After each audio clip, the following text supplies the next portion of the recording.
Meus irmãos, paz do Senhor Jesus, Cláudio Souza, nosso canal Discipulando com a Bíblia.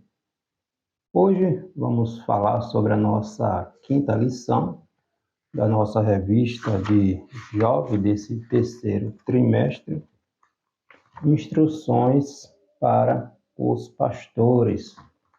Nossa lição está contextualizando a nossa revista, as cartas pastorais, escrita pelo apóstolo Paulo.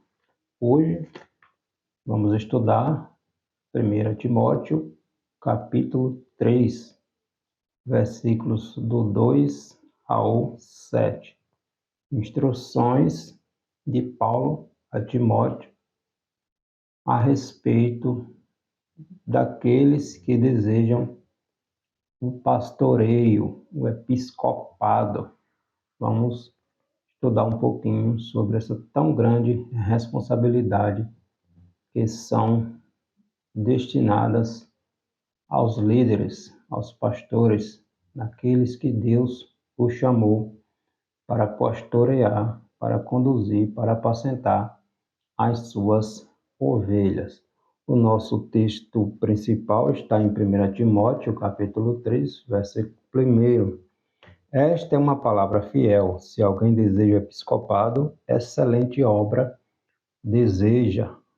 Resumo da nossa lição: pastores são líderes escolhidos, ou devem ser, líderes escolhidos por Deus para cuidarem dos rebanhos do Senhor. Os objetivos desta nossa quinta lição: mostrar o perfil da liderança segundo Paulo, explicar a instituição do ministério e conscientizar das qualificações de um pastor, qualificações necessárias que um pastor precisa ter. O texto bíblico desta nossa quinta lição está na carta escrita pelo apóstolo Paulo a Timóteo, primeira carta, capítulo 3, versículos 1 ao 7. Esta é uma palavra fiel. Se alguém deseja o episcopado, excelente obra deseja. Convém, pois, que o bispo seja irrepreensível, marido de uma mulher, vigilante, sóbrio, honesto, hospitaleiro, apto para ensinar, não dado ao vinho, não espancador, não cobiçoso de torpe ganância, mas moderado, não contencioso, não avarento, que governe bem a sua própria casa, tendo seus filhos em sujeição, com toda a modéstia, porque se alguém não sabe governar sua própria casa, terá cuidado da igreja de Deus? Não neófito, para que, ensoberbecendo-se, não caia na condenação do diabo, convém também que tenha bom testemunho dos que estão de fora, para que não caia em afronta e no laço do diabo. Está aqui nosso texto de referência, 1 Timóteo, capítulo 3, versículos do 1 ao 7. Instruções de Paulo a Timóteo a respeito do pastorado. O capítulo 3 de 1 Timóteo, dos versículos 2 ao 7, não descreve, na verdade, o trabalho do pastor. Ele vem descrever o caráter da pessoa que deve assumir este ofício.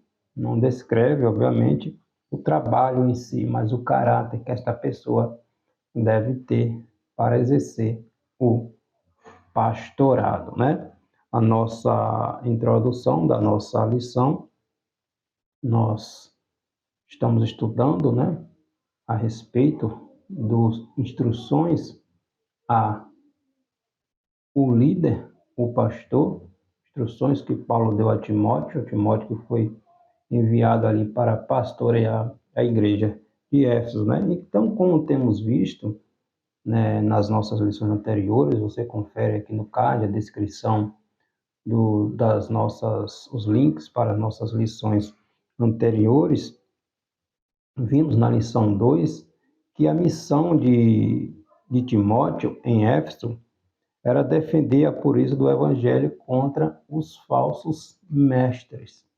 Mas não era só isso, né? Não era apenas refutar diretamente aqueles que estavam ensinando falsas doutrinas, né? Estavam ensinando falsa doutrina, mas aparelhar, fortificar a igreja de Cristo, a igreja de Éfeso, em um ensino puro e genuíno, a palavra de Deus. Timóteo foi enviado a Éfeso. Nós vemos lá no capítulo 1, versículo 3, da primeira carta, para refutar, né, combater os ensinos heréticos distorcidos dos falsos mestres. Mas não foi só isto. O objetivo dele ir para lá não foi só isto. Foi também ensinar a sã doutrina. Ser exemplo, apesar da juventude de Timóteo, mas ele aprendeu com o seu mestre, com Paulo. E ele foi enviado à igreja de Efésios para ensinar a verdadeira palavra de Deus. Na igreja, essa função é dada primordialmente aos líderes, aos pastores. Por isso, precisamos de uma liderança forte, dotada das qualificações espirituais e morais também exigidas na palavra de Deus. É necessário reverência, disciplina, né, na condução das ovelhas do Senhor e que exige do líder, do pastor, algumas qualificações que são imprescindíveis para aquele que deseja o pastoreio. Um certo teólogo do nosso tempo, né, está muito em evidência, e ele falou sabiamente algumas observações a respeito daqueles que exercem a liderança. Ele vai dizer que a vida do líder é a vida da sua liderança. A vida do ministério é a vida do seu ministério. Porém, os pecados do líder são os mestres do pecado. O que é isso? O que quer dizer? O pecado do líder é mais grave, é mais hipócrita e é mais danoso que o pecado das outras pessoas do rebanho. É mais grave porque o líder peca contra o maior conhecimento. O chamado foi para ele, a responsabilidade foi atribuída a ele. Logo, ele tem o conhecimento, é ele que ensina, é ele que instrui. Então, o pecado dele se torna um pecado mais grave, porque ele prestará contas a Deus por ele e pelo rebanho que ele está pastoreando. É mais hipócrita por quê?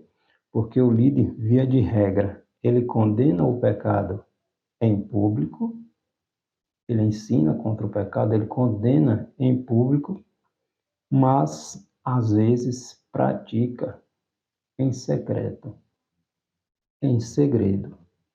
E é mais danoso porque quando o líder cai, outras pessoas, muitas outras pessoas, infelizmente, sentem o baque e acabam esfriando na fé por causa do pecado que aquele líder cometeu. Então, existe essa tão grande responsabilidade para aquele que exerce a liderança, que foi chamado à liderança. Por isso, é muito importante ter a consciência de que foi Deus o que chamou. Porque muitas vezes alguns olham para a questão dos holofotes, do status, de estar aparecendo, e não se atenta para tão grande responsabilidade, que é estar na frente de um povo, de uma noiva que tem um dono, né? As ovelhas não são dos pastores, não é do pastor, como alguns aí intitulam minhas ovelhinhas. As ovelhas não é do pastor, é de Jesus Cristo. Quando ele chegou para Pedro e disse: Pedro, tu me amas? Apacenta as minhas ovelhas. Ele não disse: apacenta as tuas ovelhas que eu vou te dar, não. Apacenta as minhas ovelhas. Então a responsabilidade é muito grande. Nosso primeiro tópico desta nossa lição, o perfil da liderança. O relativismo moral. Hoje vivemos a era do relativismo, do pós-verdade, ou seja, aquilo que até um tempo atrás era verdade absoluta, para essa sociedade relativista, passou a se relativizar tudo, inclusive os preceitos na palavra de Deus. A palavra de Deus é a verdade, eles relativizam, só acatam aquilo que não confronta o seu ego, né? Vivemos tempos de um profundo relativismo moral, de rejeição e negação de valores e de verdades absolutas. São tempos do não é bem assim. Já ouviu essa expressão?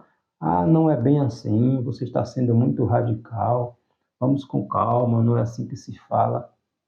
E a palavra de Deus não é relativa, ela não se contradiz, ela não volta atrás.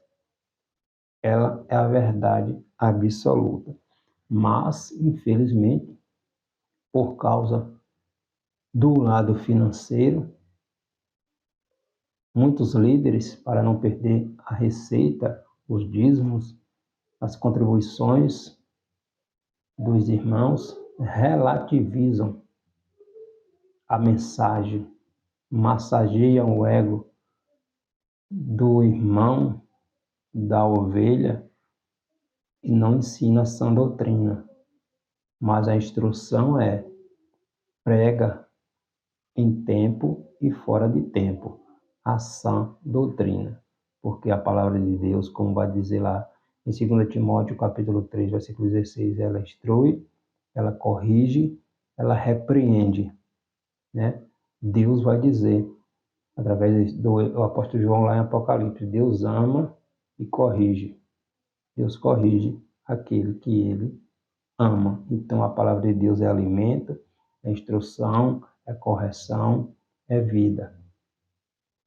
O pastor tem que ter esta responsabilidade, esta consciência, de que ele não está fazendo para ele próprio, mas para Deus, porque a ovelha não é dele, a ovelha é do Senhor Jesus Cristo, que foi quem deu a sua vida pelas suas ovelhas. Essa é uma reação muito comum, não é bem assim, está sendo muito radical, né, para os chamados relativistas, quando se depara com o texto como em 1 Timóteo, capítulo 13, que é aqui desta nossa lição, as obrigações, as responsabilidades de um líder, de um pastor. Nesse novo e multifacetado universo colorido, o homem se torna o senhor do seu destino, fazendo suas próprias escolhas sem nenhum parâmetro absoluto. É o chamado relativismo, essa pós-verdade.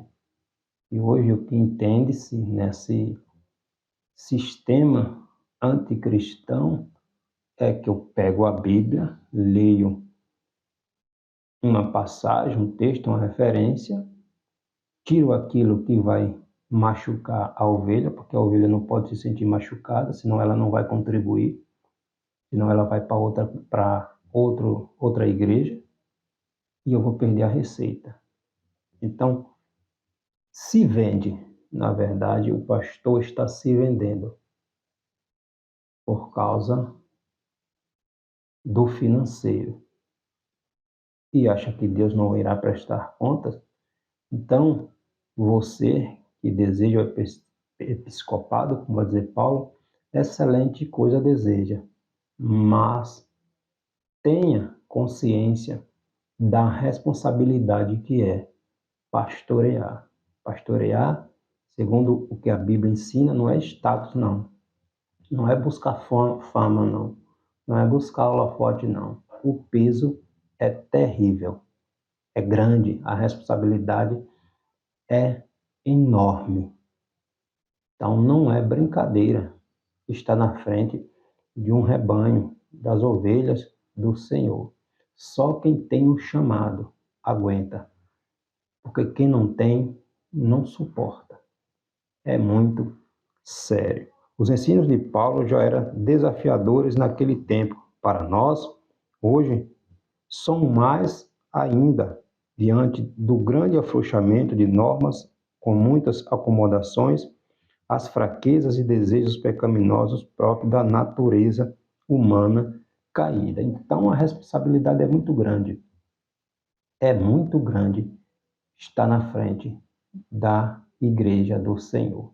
Que você é um exemplo, você é um espelho, você está sendo olhado, observado, criticado. Não é só palminhas, não é só tapas nas costas. Existem aquelas ovelhas que oram, que intercedem, que gemem pelo seu pastor. Mas existe aquela que só está para criticar, que olha e não espera a hora de ver a queda do pastor. Existem aqueles, infelizmente, que estão ao lado do pastor, mas está torcendo para que o pastor caia, para ele assumir a responsabilidade, assumir o comando. Não é fácil. Não é água fresca. A responsabilidade é enorme.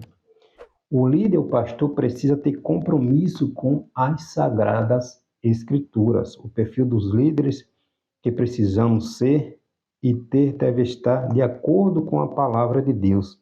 São os grandes desafios que nos forjam e nos preparam para as grandes missões. Deus sempre submeteu profundas provas aos homens que escolheu para servi-lo. Deus sempre submeteu profundas provas. Ele passa pela bigorna de Deus, pelo treinamento de Deus, pelo deserto de Deus. Não é de qualquer maneira, não. Lembra de Elias, o tisbita? Elias surgiu quando Acabe, Jezabel, estava no trono do reino do norte, Israel. A idolatria estava terrível. E Elias chega profetizando em nome do Senhor, porque sobre a sua palavra não choveria durante determinado tempo, 3 anos e meio. Jezabel e Acabe ali tramando, matando os profetas. Deus manda que Elias vá para o deserto, para o ribeiro de Querite, na verdade, uma região onde passava um ribeiro de água, um riacho, e Deus iria alimentá-lo, os corvos iriam trazer o alimento de Elias e ele bebia da água do ribeiro. Por quê? Porque o líder da nação e sua esposa queria matar Elias. Deus tirou Elias de cena. A nação continuou na idolatria, no paganismo, e Elias ficou lá esperando o tempo de Deus. No ribeiro, só ele e Deus, se alimentando dos corvos, o alimento que os corvos traziam, bebendo da água, esperando o tempo de Deus.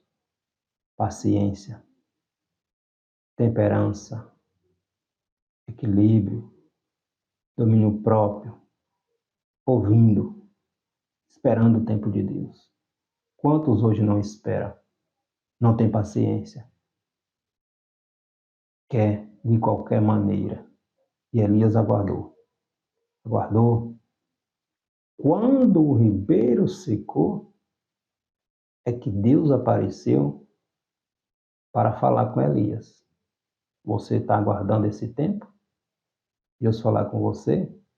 Ou anda de um canto para outro atrás de profecia para confirmar aquilo que Deus já falou? Elias aguardou. Olha o treinamento. Depois de um certo tempo, Deus diz a Elias que ele fosse para Serepta, porque já tinha preparado uma viúva para alimentá-la. Quando Elias chega lá, encontrou o alimento, Não. Elias encontrou uma viúva que estava colhendo os gravetos para fazer sua última refeição. Olha o treinamento. Olha o preparo. Elias estava sendo preparado para confiar em Deus. Lá na solidão, lá, sozinho, lá no ribeiro, esperando o tempo de Deus. Deus chegou e disse, agora vai. Quando ele chegou lá, ele não encontrou alimento, ele encontrou uma viúva catando os gravetos para fazer sua última refeição. Mas o profeta já estava preparado de antes. Aí profetiza que o alimento não faltaria, o azeite e tal, a farinha. Deus fez o milagre. Elias está sendo preparado para as etapas que vêm. Depois de um período, o filho daquela mulher morre. E aí?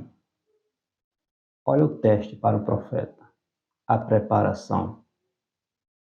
Nenhum episódio na Bíblia ainda não havia registrado em nenhum lugar que alguém havia ressuscitado.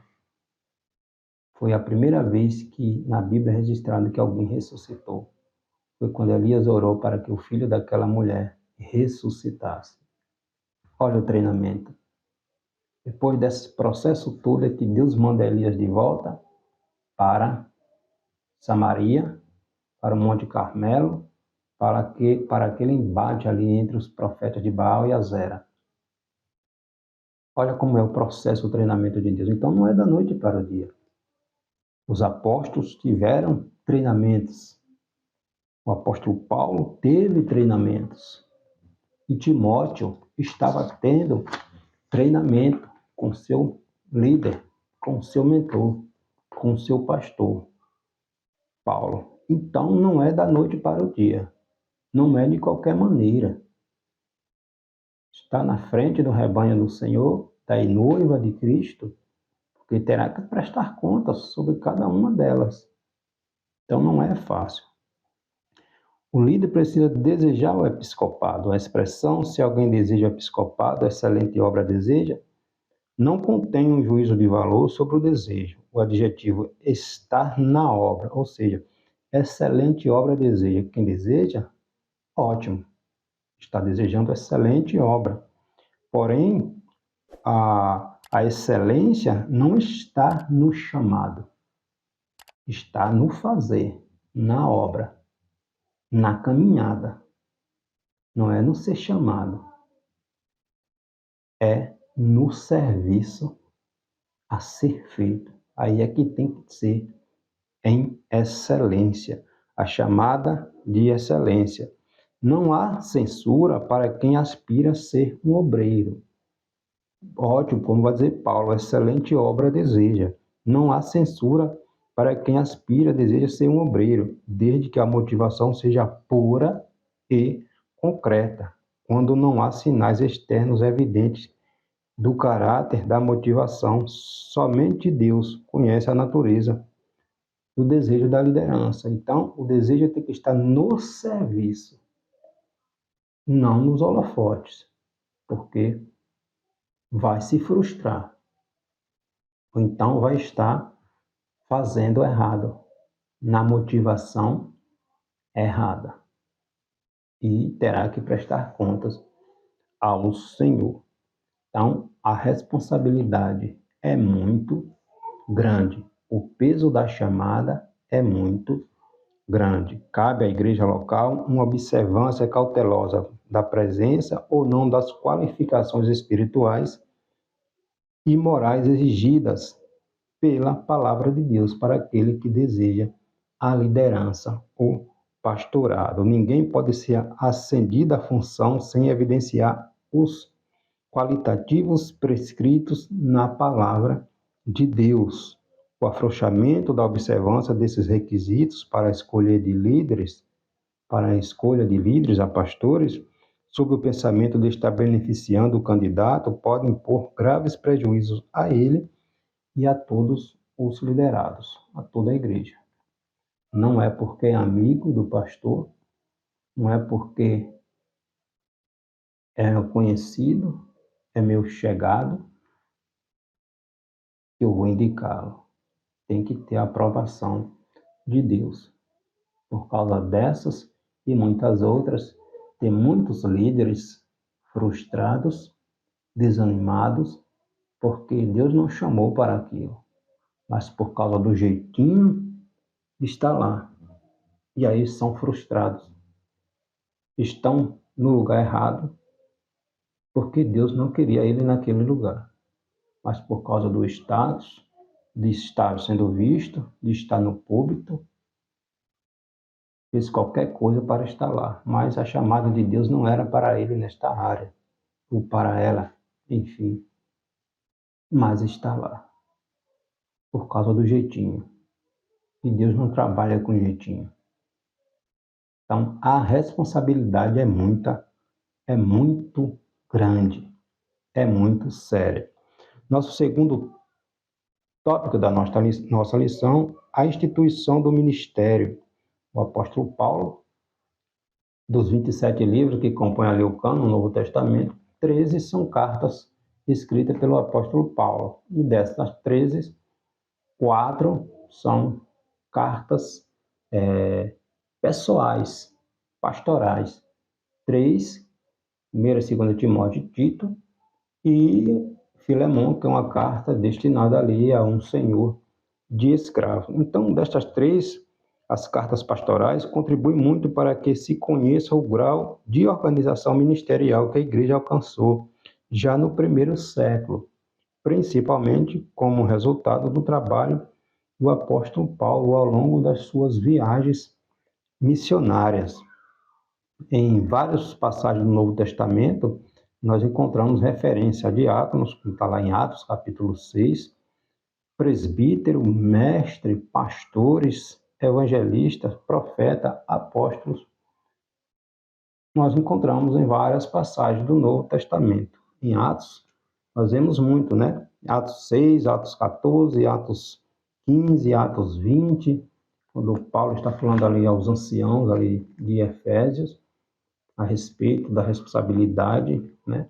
Então, no Novo Testamento nós vemos lá em Coríntios, Efésios, Paulo falando a respeito do pastoreio, do mestre, do evangelista.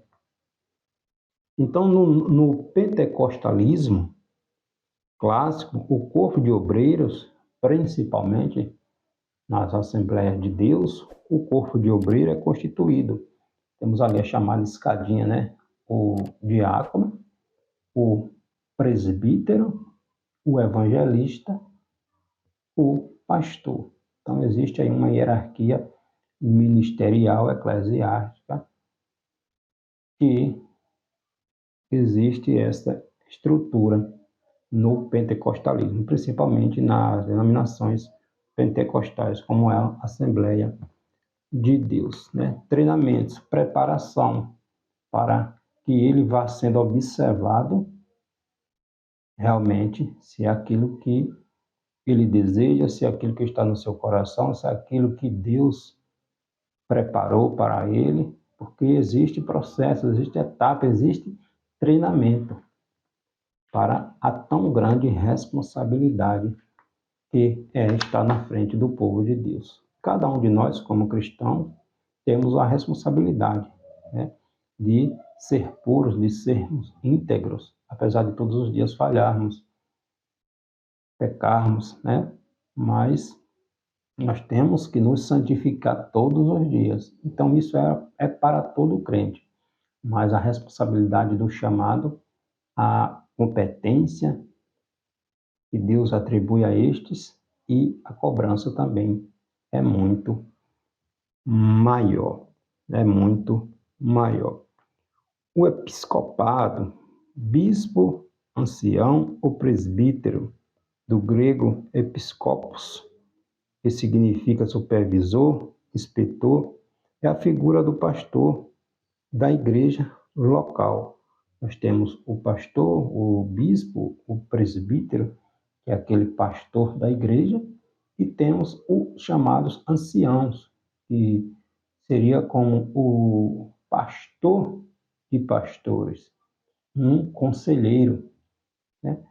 Um conselheiro para os demais pastores, aquele que já viveu experiência, já está amadurecido, e hoje ele é um conselheiro, um ancião, aquele que aconselha, que orienta os pastores. Então, a figura do pastor da igreja local, alguém que tenha maturidade e discernimento espiritual necessários para cuidar do rebanho, apacentar as ovelhas de Cristo. De Cristo.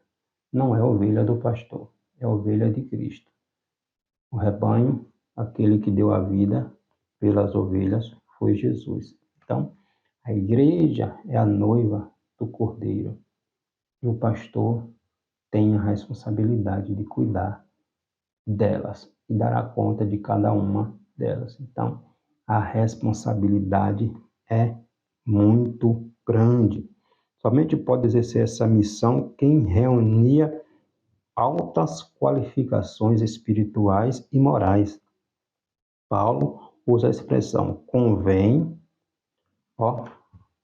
a Timóteo capítulo 3, versículo 2, convém, pois que o bispo seja irrepreensível, né? Então, convém no sentido de ser recomendável.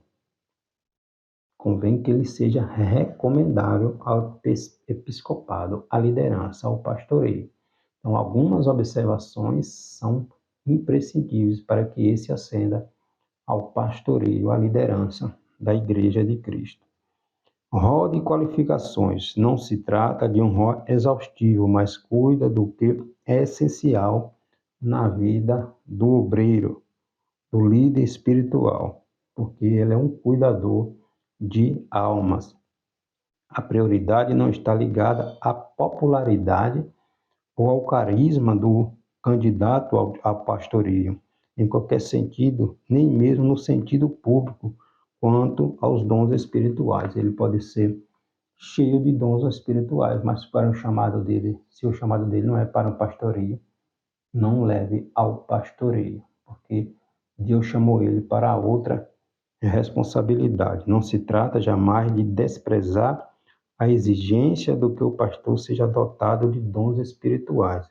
O batismo no Espírito Santo, como sabemos, é a experiência inicial do glorioso caminho dos dons. Então, já é indispensável, porque ele já tem que ter o dom do Espírito. É necessário que ele seja batizado no Espírito Santo, porque ele é um exemplo. Ele é um exemplo. Ele foi chamado para isto, então ele é capacitado para isto, né? Mas o candidato ao presbitério precisa já ter percorrido esse caminho, ingressado em outro, ou seja, já deve ser batizado no Espírito Santo, ser cheio do Espírito Santo. Vamos estar lá em Atos, capítulo 1, versículo 8, quando Jesus vai dizer, mas receberei poder para serem minhas testemunhas. Capacitação, né? Capacitação. Mas o candidato ao presbitério precisa já ter percorrido esse caminho, né? Ainda mais excelente, no qual é imprescindível que seja evidenciado em sua vida o fruto do Espírito. Gálatas capítulo 5, versículo 22. Está lá os 9 frutos do Espírito Santo.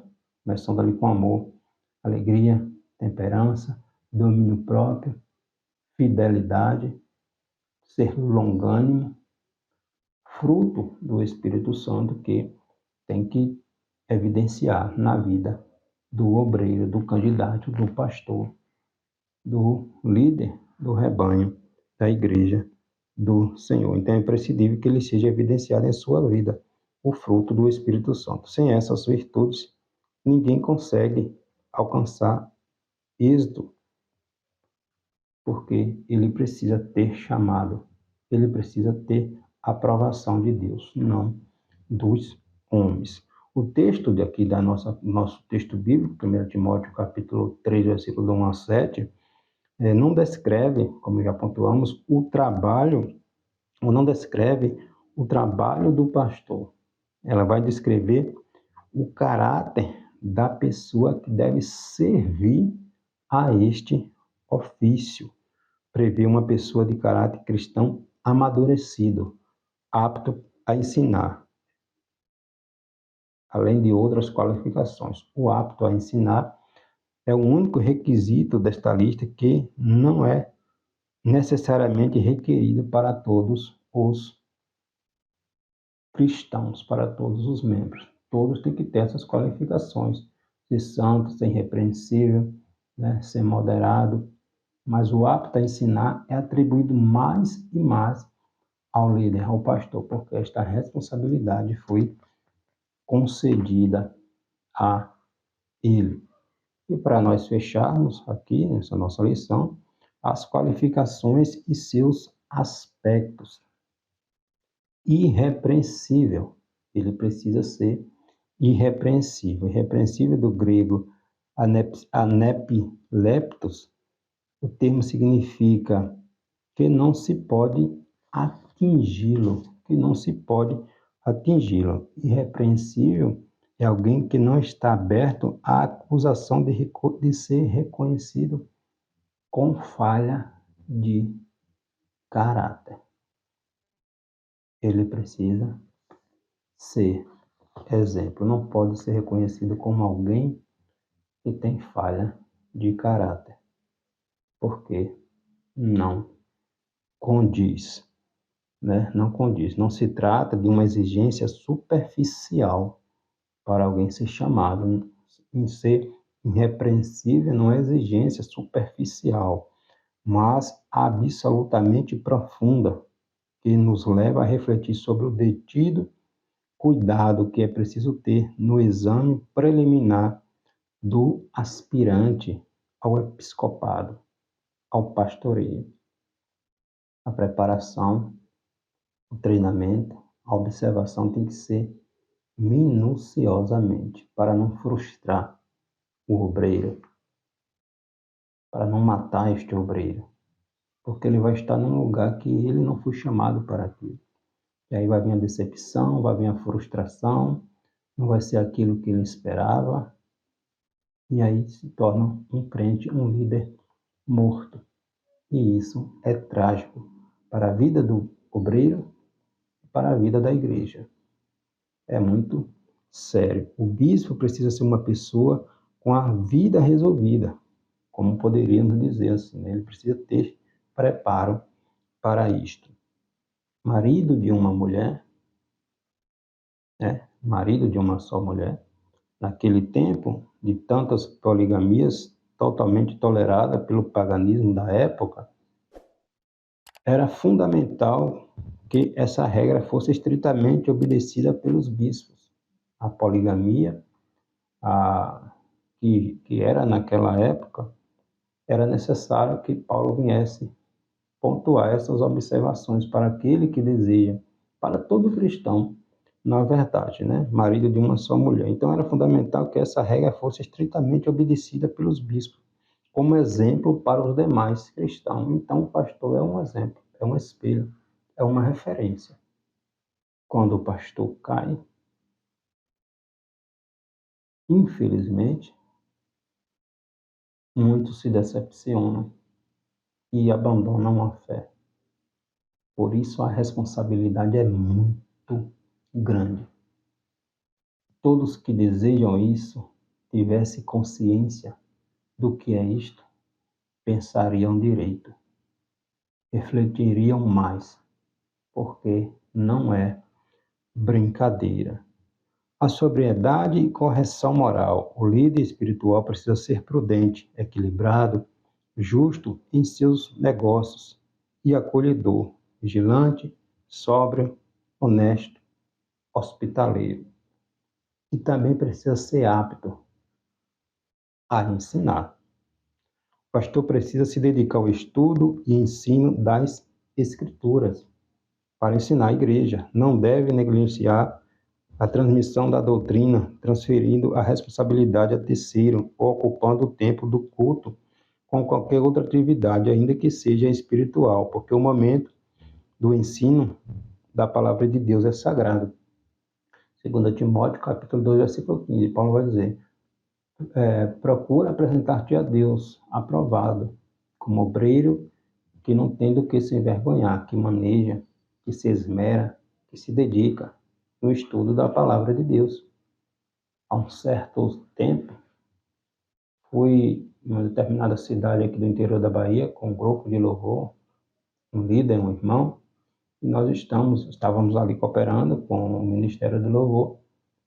E quando estávamos na casa da irmã que nos acolheu ali naquela cidade, a irmã estava extremamente decepcionada com o seu líder, com o seu pastor, e acabou nos contando a situação, porque o pastor, volta e meia, no culto de ensino, ele delegava para um obreiro ensinar.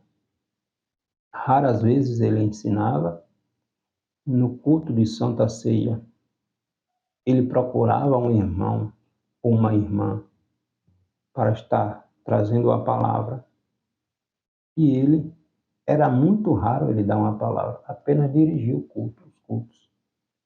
E aquela irmã estava decepcionada, triste, questionando como é que pode. Nós temos um pastor que não nos ensina. Às vezes ele dá a responsabilidade, a oportunidade para um irmão que nem preparo tem, nem maturidade tem para aquilo, de lidar para trazer uma palavra de ensino, mas ele nunca faz. Então é muito grave. Ou seja, esta pessoa está no lugar errado. Não foi chamado para aquilo. E as consequências são sentidas pelas ovelhas, porque a ovelha precisa ser alimentada pelo seu pastor. A ovelha precisa ser alimentada. Então, a responsabilidade é muito séria. Cuidar do rebanho do Senhor é muito sério. Então, observações do caráter do bispo, do pastor. 1 Timóteo, capítulo 3, versículos do 2 ao 7. Que ele seja irrepreensível, inteiramente fiel à sua esposa, a esposa de uma só mulher, né? Esposa de uma só mulher, inteiramente fiel a ela. Esposa de uma só mulher, inteiramente fiel a ela. Temperante, sóbrio, solícito, modesto, que tenha domínio próprio, discipulado, moderado. Ele precisa ser respeitável, modesto, honrado, bem comportado. Ele precisa ter essas qualificações. Precisa ser hospitaleiro, que recebe bem os irmãos, os visitantes.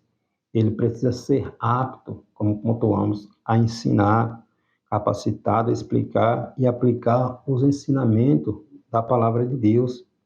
Não pode ser dado à embriaguez, não dado ao vinho, não compete, não cabe, né? Não violento, não dado à hostilidade, né? Precisa ser gentil, bondoso, razoável, de boa família, não contencioso, não combativo. Ele precisa ser inimigo de contendas. Não convém um pastor contendioso, não avarento, preocupado com as pessoas. Ele precisa ser preocupado com o rebanho, com as pessoas. Não ser avarento, não se preocupar com as finanças, mas com as pessoas. Governante de sua família, administrar bem a sua casa, que não seja novo convertido, porque não tem experiência, não tem maturidade, não tem vivência, né? Não tem vivência. Ele precisa ser treinado, ser testado, e a experiência traz isso. Reputação imaculada, admitido pelos de dentro e pelos de fora. Ele precisa ser um exemplo, né? Então, qualificações daquele que deseja estar na frente do rebanho do Senhor. Olhe, coloque na balança as responsabilidades que estarão sobre os seus ombros.